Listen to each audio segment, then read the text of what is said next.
नमस्कार, आप देख रहे हैं टाइम्स न्यूज और मैं हूं आपके साथ छवि।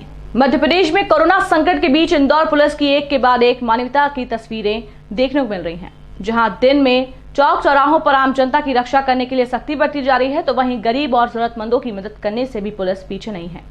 आज हम बात कर रहे हैं इंदौर के ट्रैफिक पुलिस, जो न सिर्फ दिन रात ड्यूटी में तैनात है, बल्कि गरीब और जरूरतमंदों के लिए भोजन भी स्वयं ही बना रहे हैं। ये तस्वीर है इंदौर के पूर्व यातायात थाना परिसर की, जहां अब तक वाहन चालकों को यातायात का पाठ पढ़ाने वाले ट्रैफिक जवान न सिर्फ रसोई में अपने हाथ आजमा रहे हैं, बल्कि एक से बढ़कर एक पकवान तैयार करने में जुटे हैं। ऐसा नहीं है कि थाने में कोई समारोह या पुलिस जवानों की पार्टी होने वाली है। ये भोजन बनाया जा रहा है शहर के उन गरीब और जरूरतमंद लोगों के लिए, जिनका लॉकडाउन ने 2 वक्त का भोजन छीन लिया है। कभी चौराहों पर खड़े होकर ट्रैफिक को कंट्रोल करने वाले हाथ आज गरीबों के लिए खीर पूरी सब्जियां बनाने में जुटे हैं। सबसे पहले यातायात पुलिस थाने में पुलिसकर्मी भोजन बनाते हैं और उसके बाद स्वयं पेपर और थाली में पैक होने के बाद उसे ट्रैफिक पुलिस के जवान गरीब और जरूरतमंदों के बीच पहुंचाते हैं, जहां सभी को कतारबद्ध एक एक को इत्मीनान से भोजन वितरित किया जाता है। इस पुनीत कार्य के पीछे ट्रैफिक पुलिस अधिकारी रंजीत सिंह ने एक महिला का हाथ बताया। रंजीत सिंह ने बताया कि एमटीएच हॉस्पिटल के बाहर एक बुजुर्ग महिला ने हाथ देकर रोका और खाने के लिए कुछ मांगा था। इस दौरान उन्होंने अपने पर्स से रुपए देना चाहा, लेकिन महिला ने बोला कि पैसे तो मेरे पास हैं, लेकिन लॉकडाउन के चलते उन्होंने कल रात से कुछ नहीं खाया। इस पर रंजीत सिंह ने अपना टिफिन उस महिला को दे दिया, लेकिन मन में कुछ करने का सोच लिया था, जिसके बाद उन्होंने पुलिस थाने से भोजन तैयार कर गरीब और जरूरतमंदों की सेवा करना शुरू कर दिया। रंजीत सिंह जी, अभी जो पैंडेमिक चल रहा है, काफ़ी कठिन दौर चल रहा है। ऐसे में जब आप पुलिसिंग करते हैं तो आपको कई ऐसे लोग भी मिलते हैं जिनको वाकई भोजन की ज़रूरत है। जी। जैसे में किस तरह आपके मन में ये विचार आया कि मैं इन गरीब जो लोग हैं, ज़रूरतमंद होंगे, उन तक भोजन पहुँचाऊँ। एक महत्वपूर्ण बात एक और आप कर रहे हैं कि जो अस्पतालों में भर्ती हैं, जिन तक भोजन नहीं पहुँच पा रहा, उनके परिजन हैं, उन तक भी आपकी टीम आप भोजन पहुँचा रहे हैं। ये पूरा विचार आपके मन में कैसे आया और ये किस तरह आगे बढ़ रहा है? जैसे लॉकडाउन लगा था और 1-2 दिन हो गए थे लॉकडाउन लगे हुए, तीसरा दिन था और नवरात्रि का पहला दिन था, मुझे अच्छी तरह याद है। और मैं नॉर्मली थाने पे हम मॉर्निंग 8 बजे आते हैं, मैं थाने के अंदर घुस रहा था, तो आप देखेंगे मेरे पास में एमटी हॉस्पिटल है, हमारे पीछे ही है, और इसके में 400 से 500 हमेशा मरीज रहते हैं कोरोना पॉजिटिव। तो मैं नॉर्मली घुसा और जैसे ही घुसने वाला था तो एक लेडीज़ थी यहाँ पर बुजुर्ग, उन्होंने मुझे हाथ दे दिया। तो कहानी यहीं से शुरू हुई। एक्चुअल में बता दूं मैं आपको कि मैंने कुछ नहीं किया था। वो अगर लेडीज़ हाथ नहीं देती तो मेरे अंदर भी भाव नहीं आता। वो लेडीज़ ने हाथ दिया, मैं रुक गया नॉर्मली, और मैंने पूछा क्या हो गया माँ? तो उन्होंने बोला मुझे भूख लगी है। तो मैं नॉर्मली पैसा निकाल रहा था और उनको दे रहा था कि आप खाना खा लेना।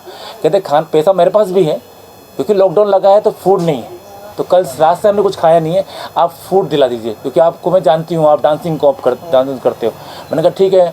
तो मेरे पास जो टिफिन था, मेरे बैग में हमेशा मेरा खाना रहता है, तो मैंने निकाल कर उनको दे दिया, मैंने आप खाना खा लो। तो जैसे वो खाना देने गया तो 3-4 लेडीज़ और थी, 2-3 लोग और बैठे हुए, तो वो सब भी आ गए। उन्होंने बोला सर हमको भी भूख लगी।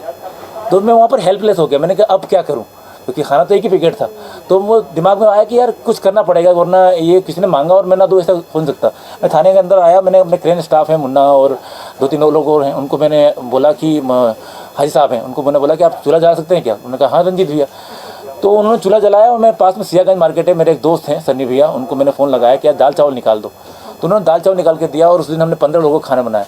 ये स्टार्टिंग 15 लोगों से हुआ था, और डे बाय डे जब हमने इसको और ढूंढना शुरू किया, मैंने फेसबुक पे इंस्टाग्राम पे लिखना शुरू किया कि फूड किसको चाहिए तो बताएं, तो वो जो डिमांड आना शुरू हो गई और इतनी तादाद मात्रा में थे। और कोविड पॉजिटिव लोग जो घरों के वो अंदर थे वो तो ठीक था, पर उनकी वेटिंग जो बाहर लोग कर रहे थे, वो उनका जो हम लोग खाना परोसना शुरू किया तो डे बाय डे बढ़ गया। और आज यकीन मानिए 250 से 300 लोगों का खाना हम पर डे बनाते हैं अपने हाथों से और पर डे देने जाते हैं, और बड़ा ऐसा सुकून मिलता है, क्योंकि ये कोई बड़ा काम नहीं कर रहे हैं, किसी पे इंसान नहीं कर रहे। हम कोरोना बीमारी से लोग मर रहे हैं और आगे भी लोग मरेंगे, पर कहीं ना कहीं मैंने देखा इस दौरान की मानवता और इंसानियत मर रही थी।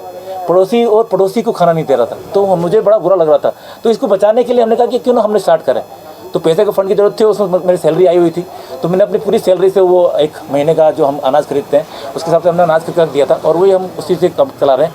बीच में हमारा कुछ प्रॉब्लम हो गया था, पैसे का प्रॉब्लम हो गया था, क्योंकि हमारी भी औकात है, हमारी भी एक क्षमता है। तो हमारे एडिशनल एसपी देवके साहब और परिहार साहब, दिल्ली सिंह परिहार, और हमारे एक सूबेदार हैं काजिम हुसैन रेसवी, उन्होंने भी कुछ सहयोग दिया ताकि हम इसको कंटिन्यू कर पा रहे हैं, और इसको हम चाहेंगे कि और कंटिन्यू करें, क्योंकि पेंडेमिक कब तक रहेगा पता नहीं, पर कोशिशें जारी हैं हमारी। कहाँ पर आप ये भोजन वितरित? देखिए हमारे पास एमटी अस्पताल है, CHL अपोलो DNS के पेशेंट हैं हमारे पास जो फूड की मांग करते हैं। उसके बाद लाल अस्पताल है और सुपर स्पेशलिटी जो है यहाँ जाते हैं। उसके बाद हम MY जाते हैं। मतलब 6 हॉस्पिटल हम कवर करते हैं। रोज़ हम गाड़ी लेकर निकलते हैं और क्योंकि इंस्टाग्राम के थ्रू क्योंकि आपका नाम होता है तो जिम्मेदारियाँ बढ़ जाती हैं। तो इंस्टाग्राम के थ्रू जो होम क्वारंटाइन लोग हैं वो मुझे होम क्वारंटाइन जो लोग हैं वो मैसेज करते हैं वो इंस्टाग्राम पर फूड के लिए। तो हमारे पास 45 लोग थे शुरुआत से और आज वो कंडीशन ये है कि थोड़ा हमारा वो कहते भी हैं कि सर आपको खाने की वजह से जो टेंशन था हमारा उससे कम हो गया और हम पॉजिटिव होकर ठीक भी हो गए। तो करीबन हमारे पास 32 लोग बचे हैं जो उनको हम खाना सुबह शाम देते हैं, वो कोरोना पॉजिटिव हैं जो होम आइसोलेशन में। बाकी 250 लोग जो रोड पर हॉस्पिटल के बाहर मिलते हैं उनको हम देना चाहते हैं। कैसा महसूस करते हैं आप, क्योंकि एक अभी पुलिस की जो अभी हम वर्तमान में देखें जी। लॉ एंड ऑर्डर का पालन कराना है, जी। लॉकडाउन है, जी। कोरोना संक्रमण से लोगों को जागरूक करना है ताकि वो अवेयर हो, जी। उससे बचे। जी। दूसरा एक मानव सेवा। जी। पुलिस के कई रूप अभी सामने देखने को मिल जी। रहे हैं जी। और तमाम पुलिस के ऊपर जो कहा जाता था कि पुलिस कठोर होती है, पुलिसिंग हो रहती है, लेकिन अभी का जो दौर है उसमें पुलिसिंग का एक नया रूप देखने सामने आ रहा है जिसने कहीं ना कहीं आम जनता में एक सकारात्मकता भाव पैदा किया पुलिसिंग को लेकर। क्या कहना है? देखिए यकीन मानिएगा ये मेरा पर्सनल एक्सपीरियंस भी हुआ है क्योंकि हमने पहले दिन खाना बनाया था तो हमारे एक ही अस्पताल हमने कवर किया था, पर हमने नेक्स्ट डे वो मुन को बढ़ावा दिया। तो जब हम खाना लेके निकले तो हम किसी को खाना पूछते थे तो डर रहा था पहले कि पुलिस वाला खाना कैसे दे रहा है, बट जैसे ही हमने कहा कि नहीं वहाँ खाना है और फ्री ऑफ कॉस्ट खाना है लेके जाइए तो उनका एक बिलीव बढ़ा। और आज ये कंडीशन ये है कि हमारी गाड़ी देखते हुए लोग हमारे पास भागते हैं क्योंकि उनको पता है खाना एक तो हाइजीनिक होगा, अच्छा खाना होगा और बहुत प्यार से खिलाया जाता है, तो बड़ी इज्जत से खिलाया जाता है। हर एक को हम माँ बहन करके बात करते हैं कि भैया ये लीजिए और खाना खा लीजिए, तो बड़ा अच्छा लगता है उनका व्यवहार। छोटे छोटे बच्चे आते हैं हमारे पास, हम खीर भी बनाते हैं। तो जिस दिन हमने खीर बनाई थी आप यकीन मानिए बच्चे कटोरी वापस लेके आ रहे थे, सर और खीर दीजिए।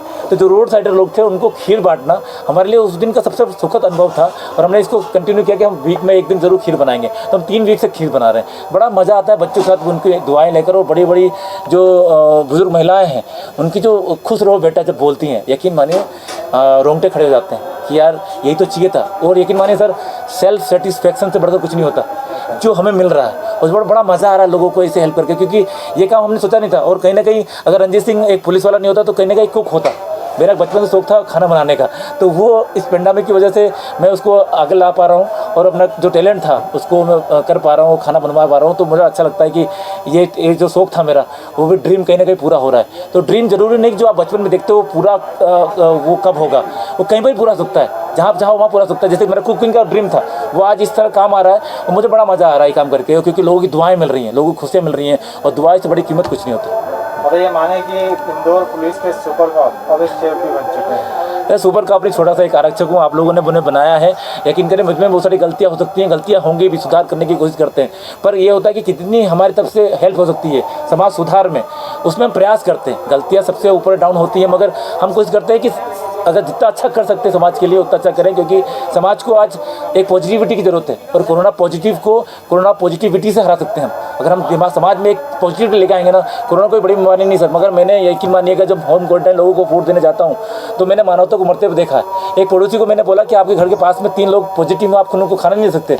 तो पड़ोसी का एक कहना था कि सर 1 दिन की बात हो तो दे दें, 15-20 दिन तक बीमार रहेंगे कैसे देंगे।